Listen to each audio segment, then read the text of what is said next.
ये अमूलक समय मिला, इसका सही सही उपयोग सब लोग करो।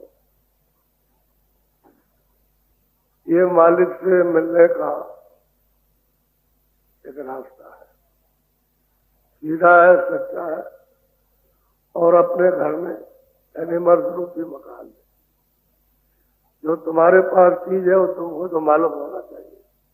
अगर दूसरी जगह बताते तब तो ये था कि भाई और जगह बता रहे हैं, कैसे तुम 24 घंटे मकान को जहां जहां लेकर के बैठोगे, चलोगे, वहां सोगे, तुम्हारे पास ही मकान, तुम्हारे पास ही रास्ता अपने घर में जाने का। और अपने रास्ते को इतने घूमते घूमते, फिरते फिरते, ठोकर खाते खाते, और तुमने बहुत रास्ते ढूंढे, रास्ता नहीं मिला, है तुम्हारे पास ही, उसको भूल गया। अब जब तक कि जानकार नहीं मिलेगा तब तक आपसे उस रास्ते को कौन बताएगा जिससे जीवात्मा आई। वो तो जीवात्मा आई हुई है और तुम्हारे मकान में बैठी हुई तो चेतन है। वही चेतन वो जब निकाल ली जाती है तो तुम्हारा मकान तो जड़ है, जमीन पे गिर जाता है, इसको तो घर में रख नहीं सकते हो, न इससे कोई काम ले सकते हो, ये तो मिट्टी हो गई।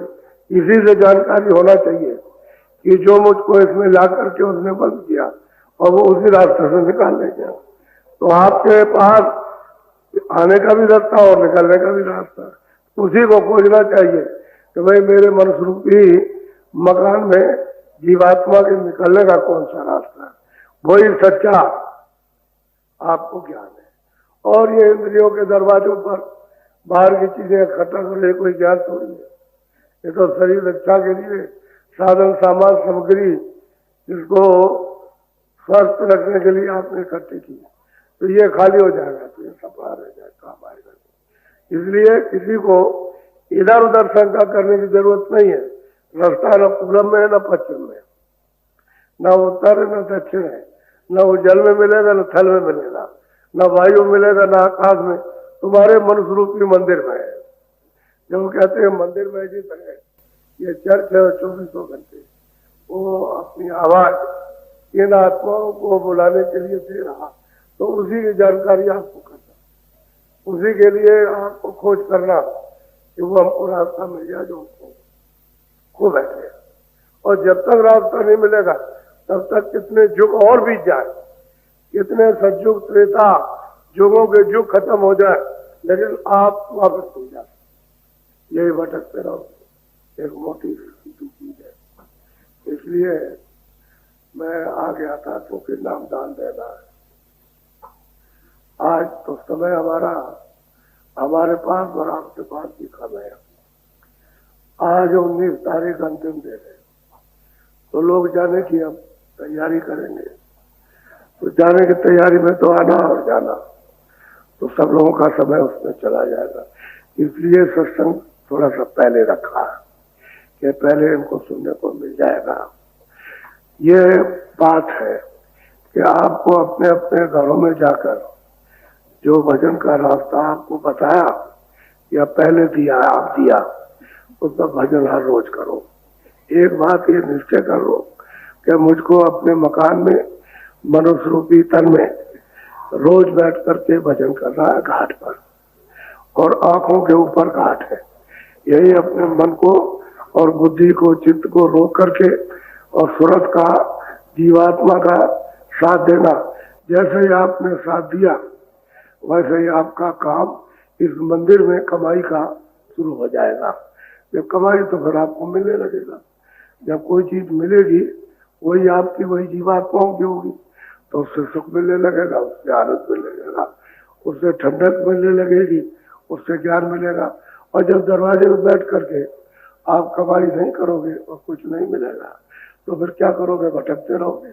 इसलिए पक्का इरादा रखो, एक एक चीज का जब आप दृढ़ संकल्प करोगे कि मैं ये रोज करूंगा, मैं सुमरन, मैं ध्यान, मैं भजन, मैं ज्यादा समय जो बचेगा इसमें दूंगा भजन में, और जो भी समय होगा वो अपने घर के काम में दे दूंगा।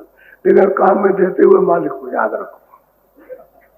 जब आप काम करो उस समय पर भी तुड़ाई करो तो मालिक को याद करो, खेती करो तो मालिक को याद करो, दफ्तर में जब आप लिखा पढ़ी का काम करो तो मतलब पहले ही याद करके, और जब समापन हो तब भी याद करो, और बीच में मौका मिल जाए तब भी याद करो, उसे कोई रोका टोकी नहीं। लेकिन याद करने की आप अपनी आदत, अपना स्वभाव डाल लोगे तो ठीक रहेगा, तभी काम बन जाएगा। और आपने कहा दिन भर तो हमने तो कूड़ा कचरा सब दिन भर का, बातों का, इनका झगड़े का, काम का, क्रोध का, सामान का सब दिमाग में रख लिया, तो शाम को मतलब फिर क्या करोगे? कोई कूड़ा रहेगा, उसमें फिर मन भगेगा, इंद्रियां भगेंगी, चित्त भगेगा, तो फिर कुछ लगेगा नहीं। इसलिए हर वक्त याद रखो, 1 सेकंड, आधा सेकंड उसको याद करो, तो आदत पड़ जाएगी, काम भी आप करते जाओगे और मालिक की याद भी करते जाओ। इस तरह से अपने आप को बदल जाओगे। ये बदलने का बहुत सरल उपाय है, इसमें तो कोई दूसरा हेतु नहीं।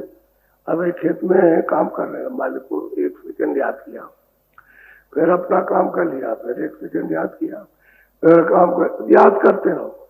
ऐसे जिसको आपने भूल गए, छोड़ दिया और पता ही नहीं कि याद कैसे किया जाएगा, अब उसकी आप आदत डालो याद करने की, तो जाओ फिर उसके बाद काट में बैठ जाओ।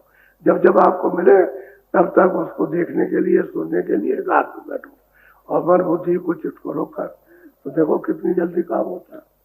अब यही तो गुरु महाराज हमको भी बताते थे, औरों को भी बताते थे कि भाई मतलब ये बराबर उसको याद करो। याद करने से ध्यान तुम्हारा बाहर का टूट जाएगा, इधर से हट जाएगा, और अंदर ध्यान तुम्हारा लग जाएगा। वो सीधी सादी बात बताते हुए इसकी रोज आप मतलब ये परख पहचान करते रहो कि हमारा ध्यान कितना संसार से हटा, तो जब रोज रोज याद करोगे हटने लगेगा। अरे भाई उस याद में भी तो समझ जाएगा, तो फिर हटने लगा। जो उसकी याद में नहीं जाता, इसी में लगता था, उसका धीरे धीरे धीरे धीरे 15 मिनट, 10 मिनट, 20 मिनट, 2-2, 4-4 घंटे उसकी याद होने लगी, तो समय इधर से हट गया, उधर लगने लगा। ऐसे ही फिर पूरा समय साधक उसकी याद में दे लेता, जगत की चीजें याद नहीं करता, ना उसके दिमाग में आती, ना उसका चित्त इधर उधर जाता, ना बुद्धि जाती है, और कभी काम नहीं। इसलिए आप लोग दृढ़ संकल्प करो कि मुझे सुमरन ध्यान भजन करना, जो मुझको दार नागा कभी नहीं करना।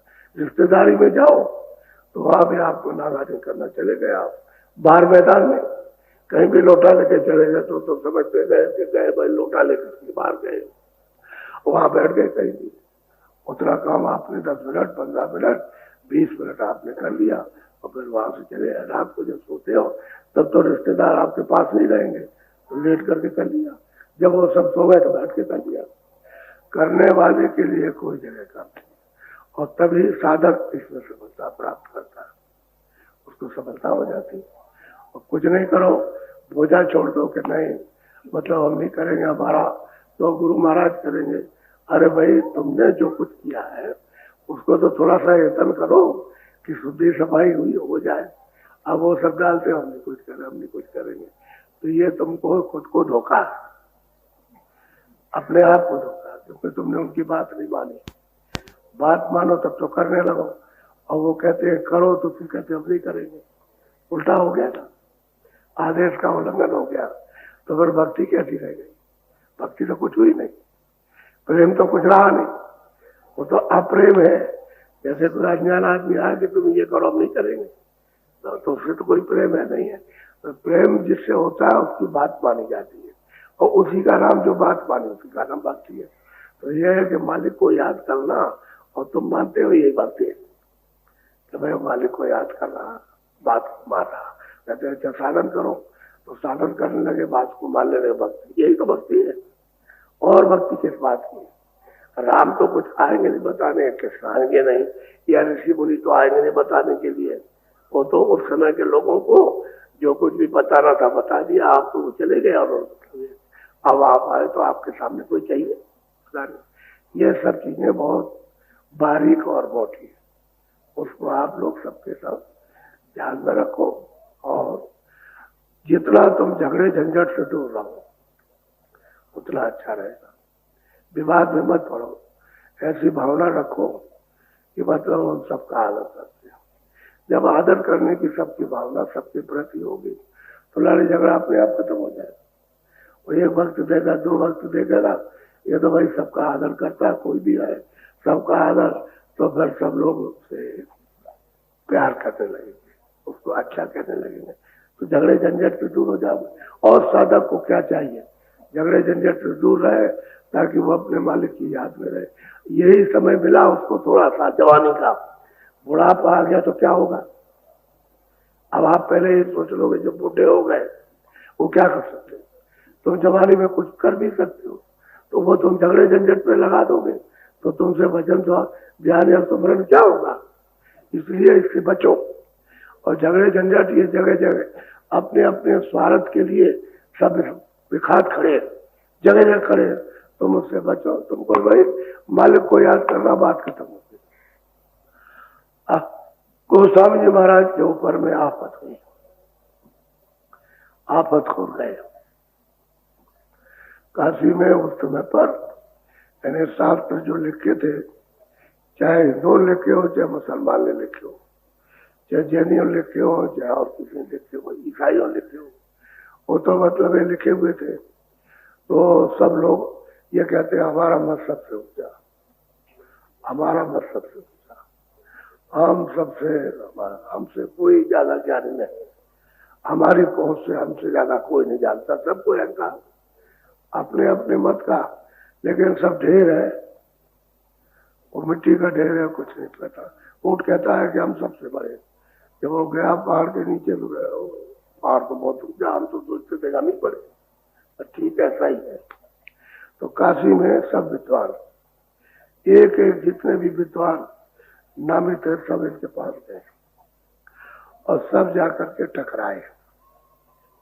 लेकिन जब ये हार गए, सब पंडित सबके सब हार गए, एकदम परास्त हो गए और चुप हो गए। और कह लगे चुप रहो तुम लोग, तुम कुछ नहीं जानते हो, हम सब कुछ जानते हैं। उन्होंने कहा तुम शास्त्रों क्या जानते हो? हम जानते हैं, शास्त्रों में हमको कुछ नहीं मिला, तुमको क्या मिलेगा शास्त्रों, चुप हो जाओ। और पंडितों ने, विद्वानों ने सबको चुप कर दिया।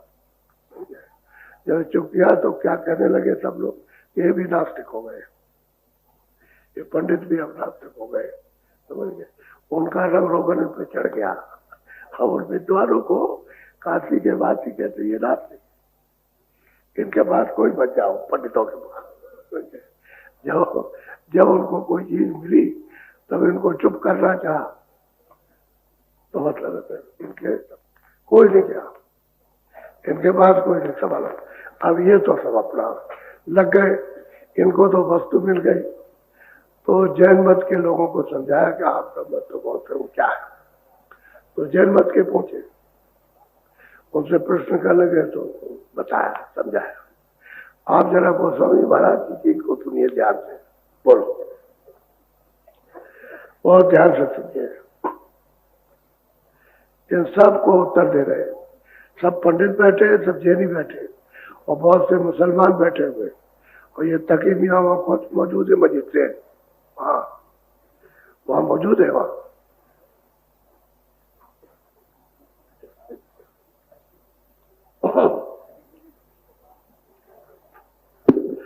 बहुत ध्यान से सुनो, ये चीजें आपको मिलेंगी नहीं। तुलसी पद बुझाई कर्मा धर्म सब सुनो, आगे कहूँ लखाई मुक्ति विधि दर्शाई। अब कहते हैं कि भाई सब समझा बुझाते आपको आदि से लेकर के अंत तक, और मुक्ति क्या है उसको भी याद। और कहते हैं इतना ही नहीं, तुमको दिखाएंगे। लखाए का मतलब दिखाना हुआ जाके कि ये मुक्ति है। ये सब तुमको सुनाता हूँ, बताता हूँ। बहुत प्रेम प्यार से सब बैठे, और सब जितने बैठे हुए उनको भी कह रहे हो। तो एक दो बैठे वहां बड़े बड़े विद्वान जानने वाले, काशी के नामी, तो वहां बैठे। बोलो, काय तुलसी सुने अगम संदेशा, आदि अंत दर्शाऊं देशा। कहते हैं भाई देखो वो स्वामी जी कहते हैं तुम लोग सत्य हो। यहाँ तो तुम आ गए हो, इसका अंत कहाँ है वो भी बताता हूँ, और जहाँ अंत है और आग है उसको भी बताता हूँ। तुमको सब संदेश देता हूँ ताकि तुम्हारा सब भ्रम दूर हो जाएगा, कुछ बचेगा नहीं। बोलो। प्रथम रहे एक पुरुष है नामा, चौथे पद के पार ठिकाना। गोस्वामी जी महाराज कहते हैं सब पंडित हैं, जैनी है, ध्रुव है, और भी लोग हैं, नानकपंथी है, सब मतों के कबीरपंथी है, सबके सब बैठे। कहले प्रथम में पहले अनामा, एक अनाम पुरुष था जिसका कोई नाम नहीं, उसका कोई नाम नहीं, कोई नाम नहीं, कोई रूप नहीं। कहते हैं सबसे पहले वही था। और जो अनाम है वह भी है, उसका कोई नाम नहीं और कोई रूप नहीं और कोई नाम नहीं, जिसकी आप व्याख्या नहीं कर सकते हो, जिसकी लंबाई चौड़ाई जिसकी नहीं बता सकते हो अनाम है। वो कहते हैं पहले प्रथम एक था और कोई नहीं था। बोलो। जब नहीं रहे गगन आकाशा, चंदा सूरज नहीं प्रकाश। कहते हैं कि भाई ऊपर में ये आपके आकाश में जमे और ये सूरज या चंद्रमा या तारे, कहते हैं तब यहाँ कुछ नहीं था। जब यहाँ नहीं था तो आप के यहाँ आने का रहने का कौन सी जगह रहोगे जब कुछ था ही नहीं। न पानी था, न पवन था, न आकाश था, न सूरज थे, न चांद थे, न सितारे थे, पहले कुछ नहीं था, वही एक अनाम। तो जब यहाँ कुछ नहीं था तो वेद नहीं थे, शास्त्र नहीं थे, कुरान नहीं थे, कुरान नहीं था, कोई मौलवी नहीं थे, कोई पंडित नहीं था, सीधी सीधी बात, काशी भी नहीं थी और पूरा और पश्चिम भी नहीं था, न काबा था। कहते एक अनाम पुरुष था, एक। अब वो सबको समझा रहे। बोलो। धरती अग्नि पवन निवासा, पानी जगत रहे नहीं कहते कोई जगत में कोई चीज या कोई जीव या कोई सूरत या पशु और पंछी, न ये धरती थी, न ये पानी था, न और इसका जो आकाश है वो, कहते हैं और जगत कुछ नहीं था, या कोई चीज ही नहीं। जब यहाँ कुछ था ही नहीं तो आप क्या यहाँ करते, किस पर रहते, कुछ नहीं। एक अनामी पुरुष था, एक ही के लिए कहते हैं अनामा। और वो कहते हैं कहा कि चौथे पद के पार, तो ईश्वर नहीं, इसके बारे ब्रह्म नहीं, इसके बारे पार भी नहीं। वो कहते हैं चौथे पद के पार अनामा, सत्यलोक के पार। तो बीच में ईश्वर छूट गए, सैतल कमल, फिर त्रिकुटी छूट गया, ब्रह्म का स्थान, फिर 10वां द्वार पार ब्रह्म का स्थान छूट गया। ये सब लोगों की जो रचना है वो तो यहाँ कुछ भी नहीं था। कहते पहले वो एक आराम था, सब विद्वानों को सबको समझाए, अब सब चुपचाप सुन रहे, सबके पहले एक था। और आज से अंत तक दिखाऊंगा, तुमको न खाऊंगा, इसलिए सुधारो। बोलो। पिंड ब्रह्मांड लोक नहीं हो। और कहते हैं ये पिंड नहीं था, ये शरीर नहीं था, इसके ऊपर में स्वर्ग वैकुंठ और ऊपर में ब्रह्मांड, ईश्वर की रचना कहते कुछ ईश्वर ही नहीं था। जब ईश्वर और ब्रह्म और पार ब्रह्म था तो रचना सवाल नहीं। तो कहते हैं पिंड ब्रह्मांड और पार ब्रह्मांड कोई नहीं थे। अभी बताओ जब कोई नहीं थे तो किताब कहाँ से आ जाएगी, मौलवी मुल्ला कहाँ से आ जाएंगे, योगी कहाँ से आ जाएंगे, योगेश्वर कहाँ से, जब कुछ था ही नहीं, कोई चीज आ रही थी। बोलो। और लोक विधि नहीं हो। कहते और भी महाकाल भी नहीं था। कहते और कोई भी जो आलोक है यानी सतलोक है, उसके ऊपर में अलग जगह में कहते होगी एक अनाम था, एक ही पुरुष था और कोई भी नहीं था। तो आप बताइए कौन मुसलमान, कौन हिंदू, कौन सिख, जब यहाँ कुछ था ही नहीं। अभी 1589 में जन्म लिया और घर में बैठ करके 12 वर्ष की अवस्था से ऊपर और 20 साल के अंदर भी इन्होंने सब कुछ कर लिया, सब देख लिया, सब प्राप्त कर लिया। सब अंदर बैठ करके जब कमरा बंद करते थे तो रोते रहते थे, रोते। लोगों ने देखा कि इनके सब कपड़े तो सब भीगे हुए, पानी कहाँ से गया। तो रोते रोते रोते रोते सब कपड़े इनके भीगे हुए, जैसे किसी ने पानी में बोले हो, ऐसे कपड़े इनके मिलते थे। यानी ये इशारा था कि कपड़े भीगे हुए मिलते थे, पानी कोई बाल्टी नहीं है वहां। इसलिए इस अवस्था के अंदर उन्होंने उसको प्राप्त कर लिया। और कैसे पाया? रो करके पाया। हंस हंस के कंत नहीं मिलता, हंस के मालिक नहीं मिलता, रो के प्राप्त।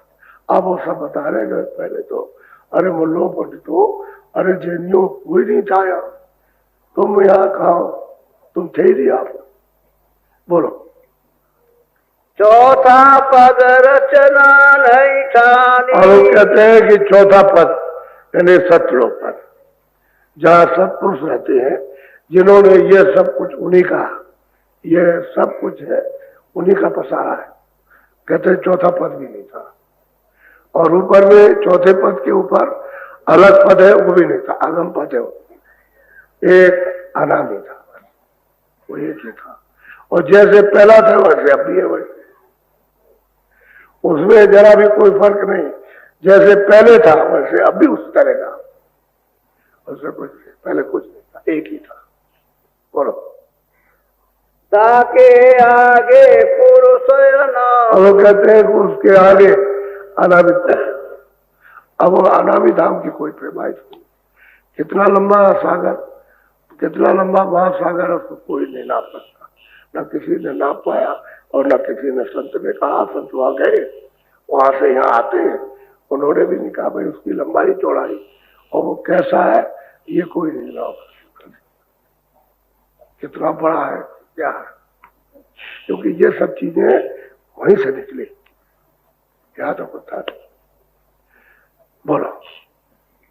सासु लहर सते साहिब भयऊ सत्य नाम। अब गोस्वामी जी महाराज कहते हैं कि जब अनामिक पुरुष की इच्छा हुई, यानी मौज मर्जी हुई विस्तार करने की, या हम कुछ और विस्तार कर दें, तो कहते हैं कि उनकी लहर से, उनकी कल्पना से सस्ताव, तो उन्होंने सस्ताव को स्थापित किया और अलग साहब को स्थापित किया और आगम को स्थापित कर दिया उनको, और उनकी मौज मर्जी से हुआ वो। और कितने वहां के, यहाँ के युग नहीं, कितने युग बीत गए होंगे, सब वही रस लेते थे, आनंद लेते थे। यहाँ क्या कुछ नहीं था, कुछ यहाँ नहीं था। बोलो। अब ये तीनों धामों की और तीनों पुरुषों की वहां पर मतलब स्थापना उन्होंने कर दी। यहाँ कुछ नहीं था, न कोई ईश्वर था, न कोई ब्रह्म था, न कोई पार्वती, न कोई देवी, न कोई देवता, न स्वर्ग, न वैकुंठ, न कुरान, न पुराण, न वेद, न कुछ नहीं सुनते थे जीवात्मा, कुछ नहीं। और संवत 1589 और आदि से अंत तक वर्णन कर रहे हैं, कोई छोड़ा नहीं है उन्होंने कुछ कहने। और फिर सबसे बड़ी बात तो यह है कि घर छोड़ने के पहले उस हृदय अहीर को ही उन्होंने प्राप्त करा दिया, यहाँ से और आद से अंत तक सब सिखा दिया उसको। तो वो क्या, वो तो पूर्ण हो गया, वो तो वही हो गया। और घर ही में रह करके, घर तो बाद में छोड़ा, और उसी मतलब यह है कि वो 24 वर्ष की अवस्था के अंदर उसको भी पहुंचा दिया। इतनी दया, इतनी कृपा, इतने जीवों पर मेहर उनकी। छोटा काम किया, बहुत बड़ा काम किया। बोलो। या की विधि विधि गति गाई, बिना सत्संग के कोई चीज नहीं मिलेगी, न देखने को मिलेगी, न सुनने को मिलेगी, न चलने को मिलेगी, न पहुंचने को मिलेगी। सत्संग मिल जाए और उन पुरुषों का जो आते और जाते, तब तो आप से अंत तक सब समझ में आ जाए। और बिना सत्संग के आप चाहते हो कि नहीं हम कैसे मिल जाए, सत्संग के बगैर नहीं मिल सकता। ये जो कुछ भी आपको जो कुछ मिल रहा, ये सत्संग से मिल रहा, ये नहीं कोई कह सकता है कि हमको बगैर सत्संग के मिल गया। बगैर सत्संग के तो कुछ उसका बाल क्या करण नहीं कुछ जान सकते हो, सत्संग से ही मिलेगा। अब उन्होंने सबको तो सब हैरान किया। जब किताब नहीं थी, कागज नहीं था, पवन नहीं था, धरती नहीं थी, आकाश नहीं था, अग्नि नहीं थी, समझ गए यहाँ कोई नहीं था, सूरज नहीं और चांद नहीं और तारे नहीं और स्वर्ग नहीं और ईश्वर नहीं और ब्रह्म नहीं और पार आकल उनको सब कुछ नहीं था।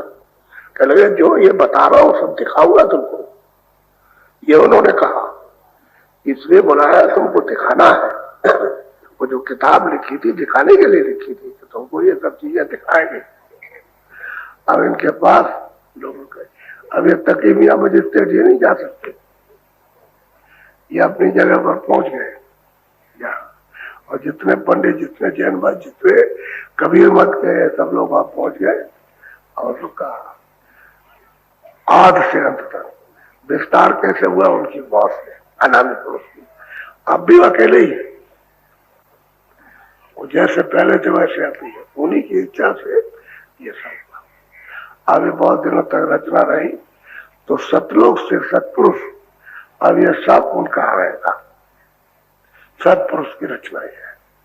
ये नीचे का अनामी पुरुष की नहीं है, ना आगम पुरुष की है, ना अलग पुरुष की। सतलोक से सतपुरुष ने अपनी मौज मर्जी से ये रचना की।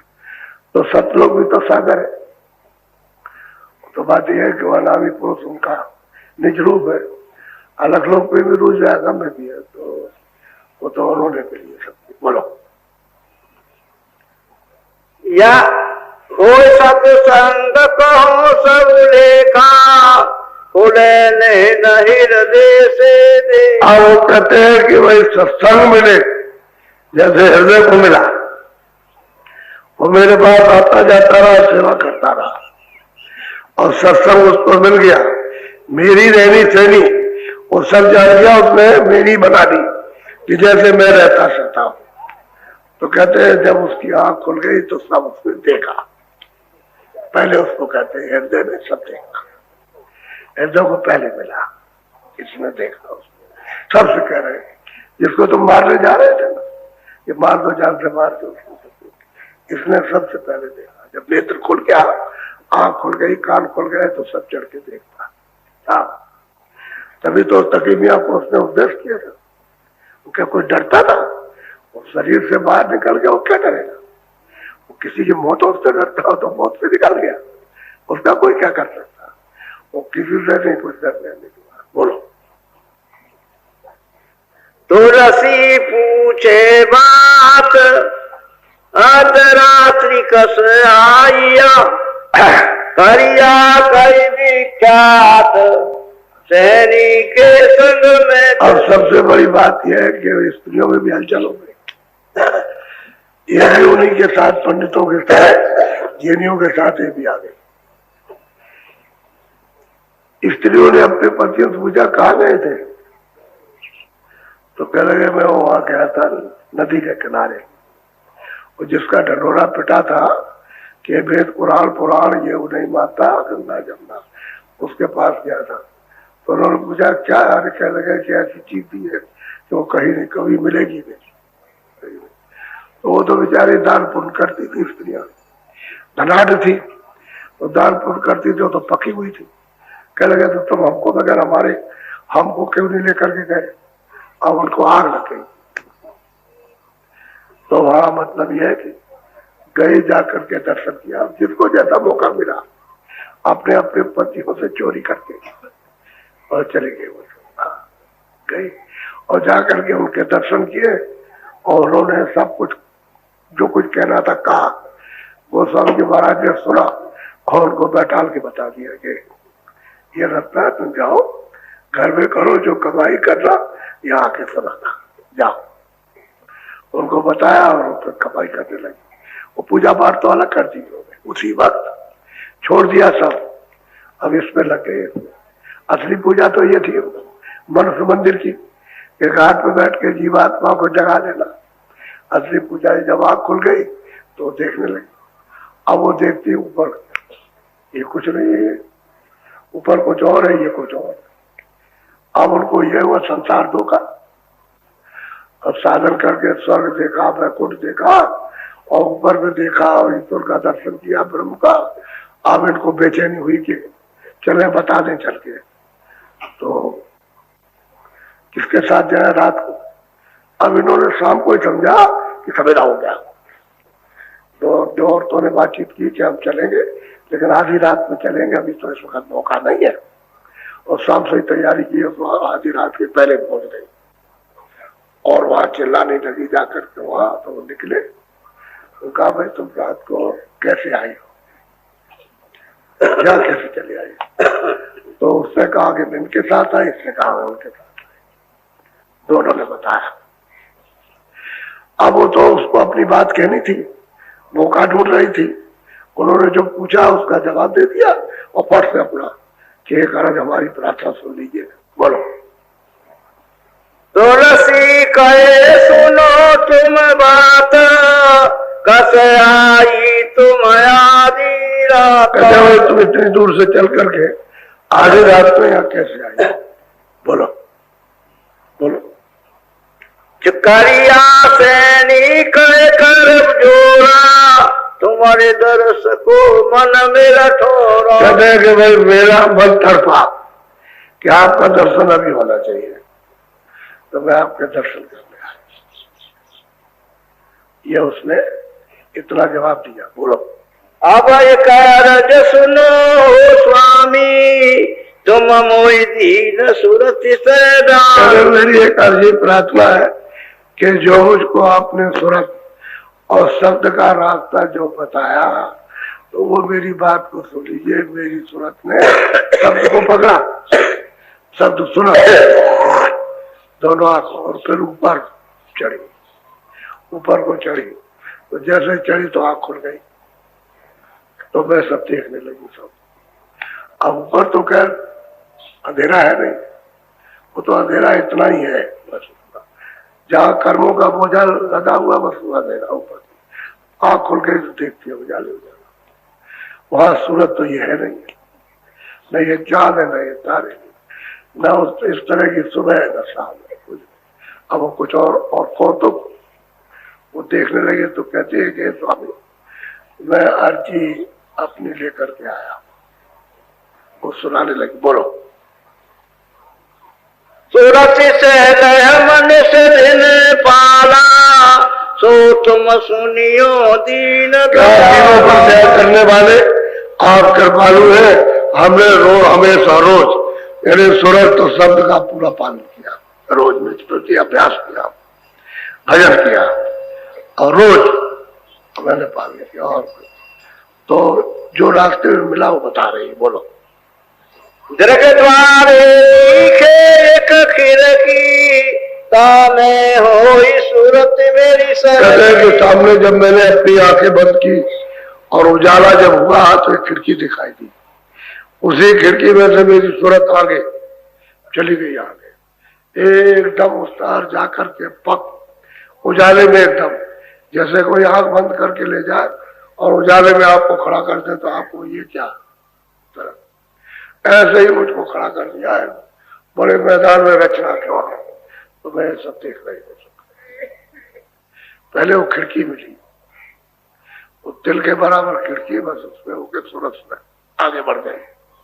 उधर जा करके देखा मैदान मिला, यानी एक सफेद सिला, उसको कहते सिलाई कहते हैं उसको, सफेद सिला या सफेद मैदान। वहां जाकर के खड़ी हो गई। बोलो। चली गई चटक जाई वही द्वारा, फटक सिला के हो गई पार। जब वहां मैदान मिला और जब ये सब देखने लगी तो उसके पार चली गई, फटक सिला के भी पार गई। बोलो। वहाँ जो कौतुक देखा जाई, सो स्वामी सब भाग्य सुनाई। जो हमने देखा अर्ध रात को ये पहुंच गई थी और पूरी रात्रि इसकी जब से पहुंची है तब से यही बयान कर रही है। सब जो देखा उसने कि वहां ये देखा, वहां ये देखा, वहां ये देखा, वहां इस लोग को देखा, इस लोग को देखा, इस लोग को देखा, इस लोग को देखा, इस ब्रह्मांड को देखा। पूछ रहे कि स्वामी वहां क्या है ये जो सब अपनी आंखों से देखा ये क्या है? तो पूछती है इसका सब विधान बताइए आपको। अब ये कहते कहते कहते थे, बोलो। लोक समाना कहिए कौन। कहते वहां मैं क्या देखता हूँ, उस लोक में अनेकों लोग, उस लोक में अनेकों ब्रह्मांड बेशुमार हमने अपनी आंख से देखा। ये जैन मत की स्त्री है।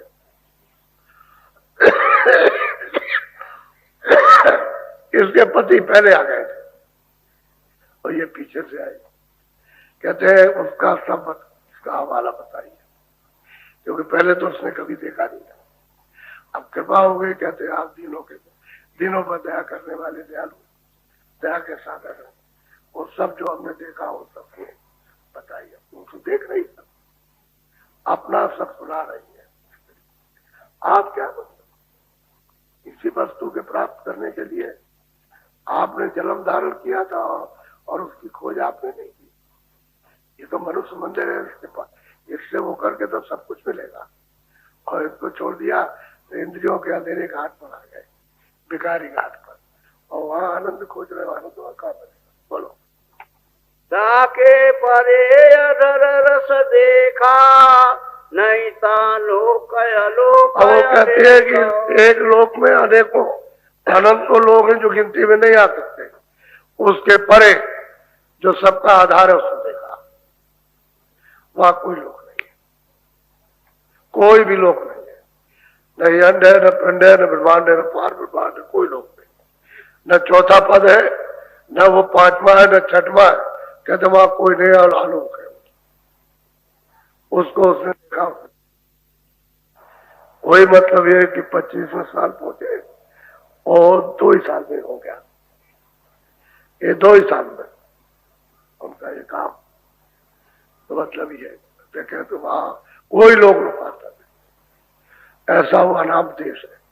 अनाम कहते हैं वो सबका आधार है, उसी से उसी की मौज मर्जी से सब हुआ। वो हमने देखा और कहते हमने देखा। बोलो। जो निज नैन रख के जानी मुक्ति भरे वहां को। और वो स्त्री कहती है कि स्वामी हमने अपनी आंखों से देखा कि ऐसी अनंतों मुक्तियां उसका पानी भरती है, उसका नाम कहते हैं वहां मुक्ति। तो जब कोई लोग वहां नहीं है सब, उसको हमने वहां कोई लोग, उस लोग को देखा जाता है, उस अनामी पुरुष को जो सबका सृजनहार है।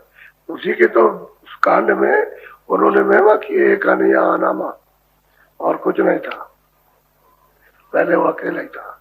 उसी तुम्हारे रामायण में लिखा, एक अनिया अनामा अग्निंद प्रभु धामा, समझिए उसी में लिखा हुआ। और एक ही था पहले। अब वो स्त्री कहती है वो एक ही, वहां कोई नहीं, कोई लोग लोकांतर है। कहते वो सबके परे है। बोलो। असस कहत राति गई बीती मन पर पीत काल सो। जगह तो विश्वास हो गया। ऐसे कहते कहते उसको कहते रात बीत गई, उजाला हो गया, सूरज निकल गया। बजा होगा नौके कर। आधी रात से बात इनके साथ हो रही, सब ब्रह्मांडों का समाचार पूछा जो देखा उसने। वो स्त्री सूरत ने मनुष्य रूपी मंदिर में बैठ करके देखा। वो सारी रात पूछते रहे, वहां ये वहां उसका क्या है, वो वहां देखा तो ये क्या, वो देखा। वो तो आपको सीधा सीधा बता दिया। सारी बीत गई और दिन चढ़ आया। तभी ये हुआ क्या, तो सवेरा हो गया।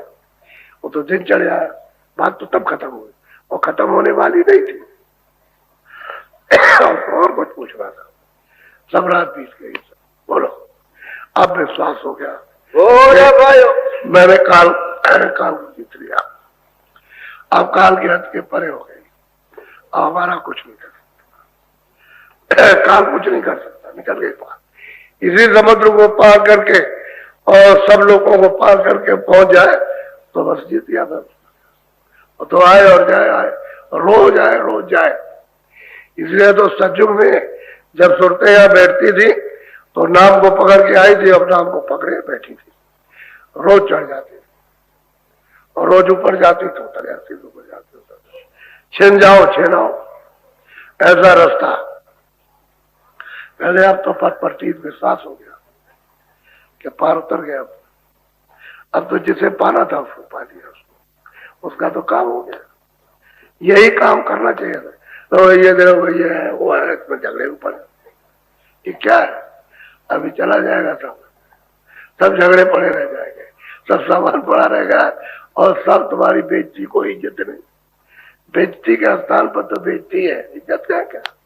इज्जत तो तुम्हारे बनावटी। इज्जत ये है कि अपने घर में पहुंच चलो, जो कोई तुमको सताए नहीं, कोई मारे नहीं, कोई पीटे नहीं, 84 न ले जाए न नरकों में ले जाए। अब वो तो इसकी इज्जत बन गई। क्या तो जात को जीत के आप कुछ नहीं हो सकता। अब तो ये औरों का भला करेगी। अब इसको तो पूरा सामर्थ्य, पूरी शक्ति इसको प्राप्त हो गई, किसी तरह की कमी इसमें नहीं। जिसको चाहे उसको पार कर दे, जिसको भी चाहे।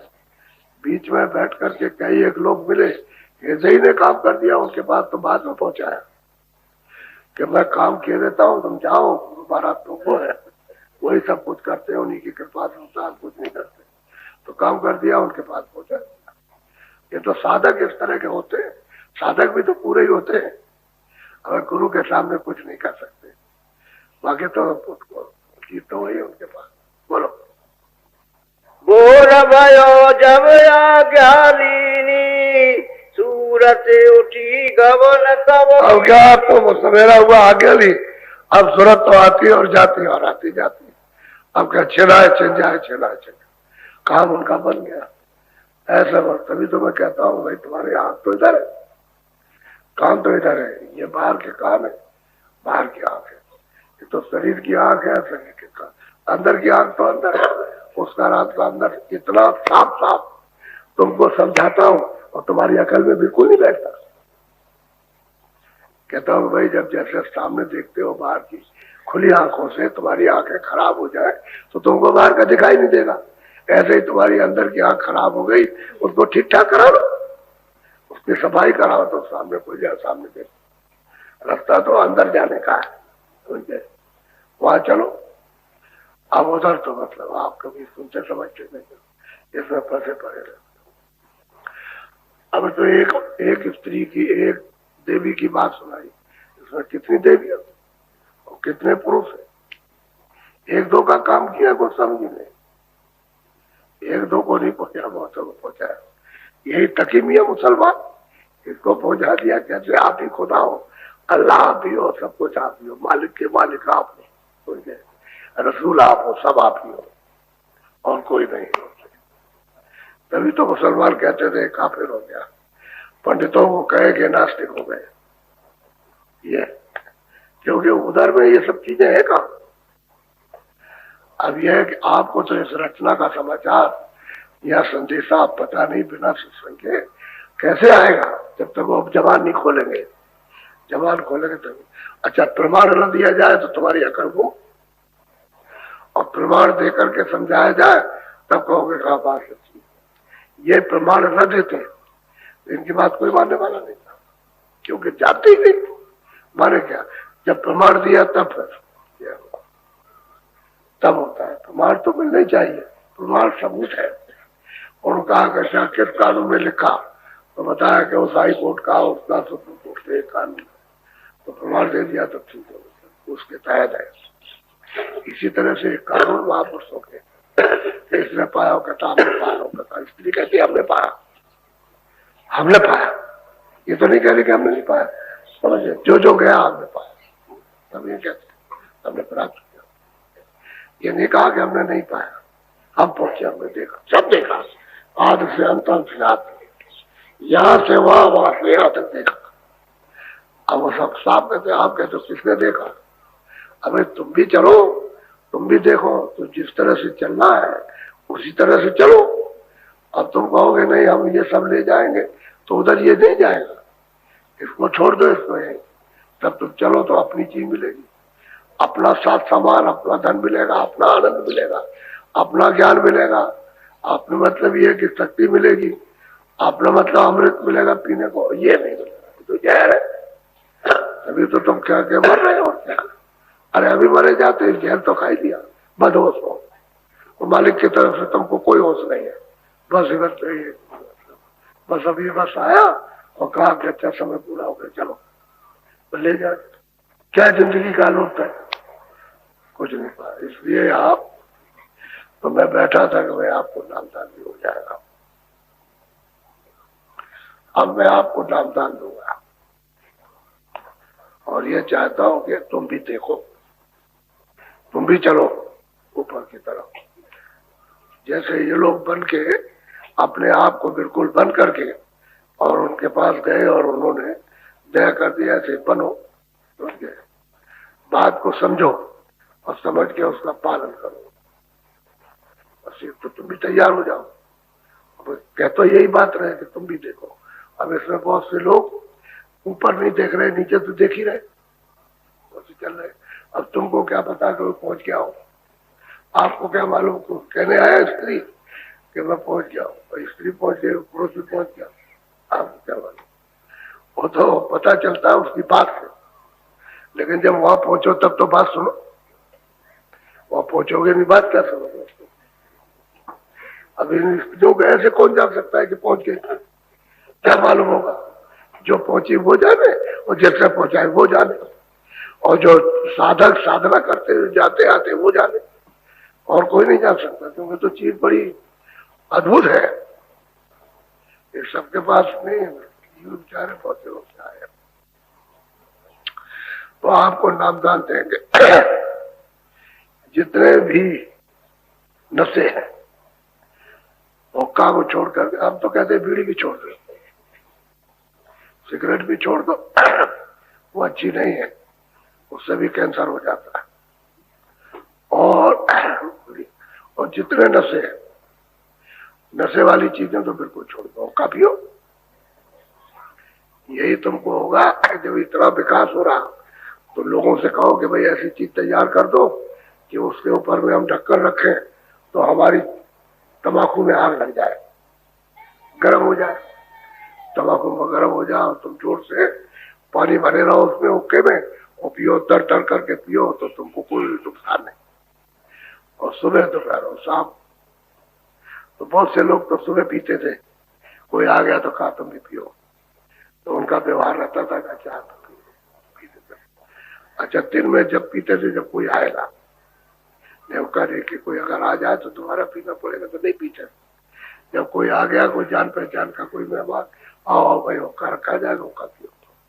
और शाम को 2-3 बार पीते थे, सुबह दोपहर शाम को, और नहीं और नहीं। और तो कहते थे भाई तुम चल के आए हो, हम चिलम रख के देते और हुक्के में चिलम रखते, तुम पी लो हुक्का। इसके बाद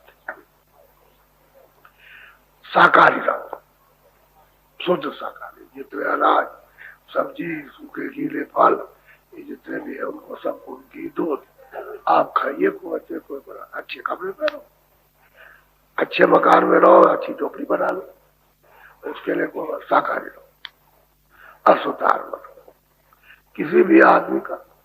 किसी बच्चे को, बहुत से लोग बच्चे मार देते, खा जाते, मार करके खून पी जाते, बच्चे अच्छे बने, ये बच्चा क्या औरों का बच्चा, क्या बकरी क्या भेड़िया, क्या अपना जाया, सबका लो लो, ये क्या तुमको किसने समझाया? चाहे बकरी हो, चाहे भेड़िया हो, चाहे अपना बच्चा हो, लोग तो सबका एक है, क्योंकि सूरत तो सब में। तो तुमको समझा किसने दिया कि इसमें अंतर है, उसमें अंतर। तकलीफ तो दोनों को एक ही है, बच्चे को भी इतनी पीड़ा, उसको भी इतनी पीड़ा। ये तुम्हारे अनसमझ, अज्ञानता, जड़ता है, इसलिए ऐसे काम करते शाकाहारी। इसमें 2 चीजें पक्की बना, एक ये और एक नशा। कोई भी चीज का नशा हो, बुद्धि जिसमें भ्रष्ट होती है, पागल होती है, वो नहीं करता। और चोरी चमारी तो आपके घर में रोज कहते हो, चोर अपने लड़के से भी कहता था चोरी मत करना। अपनी औरत को समझाएगा कि हमने यहाँ पैसा रखा था, कहाँ रख दिया। खुद चोरी करेगा, लेकिन उससे कहेगा देखो चोरी मत करना। हमको बता के लेना, औरत से नहीं कहता है और लड़कों से कहता। एक लड़के ने कहा कि अरे पिताजी आप चोरी करके ले आते हो, हमको मना करते हो। कहेगा यही तो बात है, वो तो हम ले आते हैं, तुम नहीं कर सकते, तुमको चोरी नहीं कर। लड़के को कहेगा मना करेगा, तो घर में भी लोग मना करते हैं, तो क्यों चोरी करते हो? तो उसके लिए भी बुरा होगा, आपके लिए बुरा।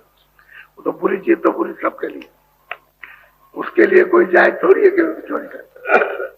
उसने कह दिया हम चोरी करते तुम नहीं करो, ऐसा। इसलिए चोरी है, धोखा है, बेईमानी है, लड़ाई झगड़ा है। बेईमानी तो सबके लिए। तो बड़े बेईमान निकल गए, हमारा पैसा नहीं दिया, नहीं देते हो, तो कोई लिखा पढ़ी करता तब भी नहीं देते, और किसी व्यवहार में दे दिया, चलने को कहा दिया, हमारी कोई लिखा पढ़ी नहीं देते, बेईमानी कर जाते, नहीं देते। तो ये बेईमानी और झूठ बोलना, ये तब तो अपने घर में भी समझाया जाता। झूठ मत अपनी स्त्री से कहते हो, स्त्री पति से कहती है, भाई भाई से कहता हो, ऐसे होता है। आप महात्मा कहते हैं भाई क्यों ऐसा करते, प्रेम भाव से रहो। प्रेम भाव से रहोगे तो झूठ बोलोगे, ना धोखा दोगे, ना लड़ाई करोगे, ना चोरी करोगे। प्रेमी प्रेमी की चोरी कभी नहीं करता, लेकिन तुम इतने यानी अब समझ हो गए कि अपने अपने घर में ही रह करके चोरी करते हो। वो स्त्री का जेवर उठा ले आओगे, वो कहेंगे कि हमने देखा नहीं, हमने रखा था यहाँ, कहेंगे हमको नहीं मालूम, और लेके बेच आया स्त्री का जेवर, गरीब रखा भाई, वो काम तो तुम्हारा ही आएगा, लेकिन उसका जेवर बेच दिया, अब झूठ बोल गया। यही है धोखा। तो तुम घर में अपने प्रेमी के साथ भी तुम धोखा देते, इसलिए प्रेम नहीं है तुम्हारा। अगर प्रेम होता तो ये नहीं कह देते हम इसको ले जा रहे, बेचने जा रहे, और वो कह देती है चलो बेच दो जाकर के, बेचा। वो कहते हैं नहीं भैया हमने कभी जरूरत पड़ेगी उसके लिए रखा हुआ। झूठ बोलना, धोखा देना, बेईमानी करना, लड़ाई झगड़ा ये बुरी चीज है, इससे आप फंस जाओगे। तो भगवान का मालिक का आप भजन नहीं कर सकते, इसलिए मना किया जाता। अच्छा खैर, आप लोग सब समझदारी से रहो, जो चीज बताई जाए उसको अपने पास रखो, किसी से कहना नहीं। जो अभी बताएंगे रास्ता, जो भेद बताएंगे, युक्ति बताएंगे, मालिक का नाम और रूप बताएंगे, किसी से कहना नहीं। उससे कहोगे तुमको बेवकूफ बनाएगा, वो कहेगा एक किताब में है, वो कहेगा एक किताब में नहीं, तो किताब कौन सी ले आएगा? वही भागवत ले आएगा, वो ले आएगा, इसमें किताब में नहीं है, वो झगड़ा करेगा। वो तो जानता तो है नहीं कुछ, किताब ले आएगा तो किताब में तो किताब में नहीं है, और तुमको किताब पता नहीं है, इसलिए तुम किसी से कहना नहीं, ये छुपा के रखना। क्योंकि मालिक का भजन छुपा करके किया जाता है, तब प्रकट होता है, और तुम चिल्ला करके करोगे तो प्रकट नहीं होगा। प्रकट नहीं होता छुपा कर। घर में बहू आती है तो पर्दा डाले रहती है, मुंह नहीं दिखाती। बड़े बूढ़ों को कि हम उनकी इज्जत करते हैं, इसलिए और जिस दिन उसने मुंह दिखा दिया उस दिन बाप की सबकी गई इज्जत, सब मान सम्मान सब गया। तो ये क्या कहेंगे, बड़ी निलज्जाई घर में, उसे बड़ा निरादर करती है, जवाब देती है, ये वो है। फिर उसको खराब करने लगो तो मोटा कह रहेंगे तो अच्छा था। इसी तरह से पर्दा होना चाहिए, मालिक की इबादत